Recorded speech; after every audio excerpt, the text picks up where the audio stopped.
years after Denver opened the first Cinerama Theater, in the same year that Denver's oldest theater, the Esquire, got its final renovation. Each theater stands as a monument to its time period. However, within 40 years, hundreds of these American landmarks will be torn down for redevelopment, all except one, the Esquire.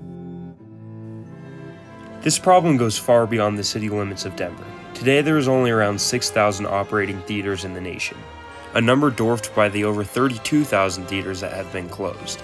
If these buildings aren't protected by any historical designation, they often get leveled.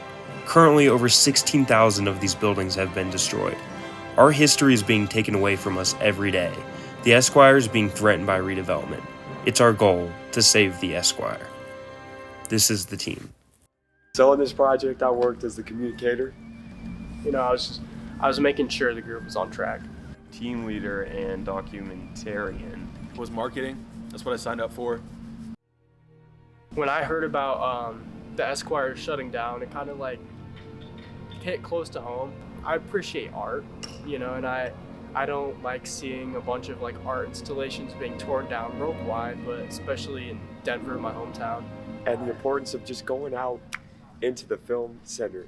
I love film. It's super great. It's essential to society. So, when I heard the Esquire was closing, I kind of hopped right on that. I've seen a lot of places that I grew up around kind of disappear. So knowing that this project could have helped something and stop a building from disappearing, that already was enough for me to sign up for that. We reached out to the already existing movement, Save the Esquire, to see how we could get involved. About a week later, Jolie, who runs the page, responded and said she had a way we could help out, but it was going to be a challenge. Landmark designation, a sanction that the city of Denver can bestow, saying that no one can touch the exterior of the building, thus saving it from redevelopment. However, the path to gaining landmark status is long and tedious. In the process of the landmark designation, we found it's complex. It requires a lot of intricate details, lots of past history we've had to dig up. It was very difficult to fill out this application, considering that you needed, paragraphs for each section. There's a lot of different criteria we had to meet. It's not easy finding all this information. An application that we sent to the city for them to see if this building is worth saving or not. As we worked through the application, we reached out to historians, city council members, and several others who had interest in the project. We met with Becca Deershow, the senior city planner, who gave us insight onto the owner's plans for redevelopment. I can tell you they have no interest in designating, and we do have an application in for alterations to this building, and they're pretty significant. So basically, they're planning an addition on the south side of the building. You can see that they're adding all these windows here and all these windows on the second floor. And it will no longer be a theater. So we are recommending approval of the application for these changes. I've worked really hard with them to scale back some of the changes that they've proposed and to make the changes more compatible with the mid-century architecture of Crowther. Yeah. One of the biggest challenges with the application is that it was owner opposed. Only 2 buildings since 2006 have been approved when owner opposed. Also, because of this, we had to pay an $875 application fee. It was late March, and we were nearly done with the application, so we ramped up our marketing. Mohawk Bob here. Save the Esquire. A Denver landmark, my friends, and they want to redevelop the land. Share, and share this video. Everybody who lives in Denver.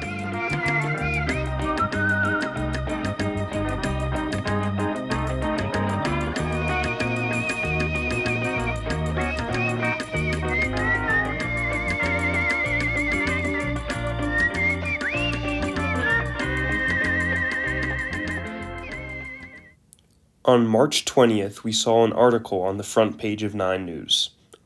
Esquire, closing after 97 years. I was deeply saddened to hear this thing of important Denver history was closing down because it meant a lot to me going there. That was very disappointing, considering that wasn't the original goal and expectation we had when we went into this project. It was humbling because I realized the big process of this whole thing. Even after this unexpected turn, we worked hard to market our project to a broader audience. Evan Krugel, a reporter for 9 News, told our story during the 5 and 10 p.m. air. 9 News reporter Evan Krugel is live outside the theater with a look at its future and some of the students who tried to save it, which reached the current property owners of the Esquire. The story led to a meeting with the property owners and a discussion of preserving the history of the Esquire. Okay, we are rolling up to the meeting. At the beginning of April, we met with the property owners and a lawyer responsible for saving the Mayan Theater in Denver back in the 80s. The start of the meeting was predominantly back and forth between Chris, the lawyer, and the property owners. We eventually made a verbal agreement with the owners to cease our work on landmark application so long as they implemented some physical representation of the Esquire in the new construction. Although our original plan fell through, our primary goal of preserving the art and history of the Esquire has remained possible.